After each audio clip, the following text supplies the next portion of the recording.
Well, howdy, Bullnose fans. Bullnose Zach here, and I have a little hack for you today, and that is how to repair a manual window crank that is hanging up, that's chattery, that's hard to roll up.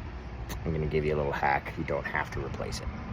So what I've got here is a manual crank regulator for a 1980 f100. Now this one was rough. Every time that I would try to roll up the window, it would just catch, and didn't matter how much lube I put on it, it'd catch. And what was happening was these gears right here, these two pieces here were so loose between each other that it would chatter, or that it would pinch right here. So here's what you do. All you do is you just take a zip tie and you put it right around there. Just make sure that it's underneath that lip.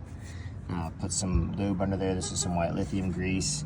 And then I lubed the whole mechanism there with white lithium so it stays on there. And then I also took a hammer and I bent that down so that it actually keeps this aligned. Not too much, I didn't pinch it too much, but it actually works flawlessly now. I'm gonna grease this, grease that, put it all back together, and it should be good to go for years to come.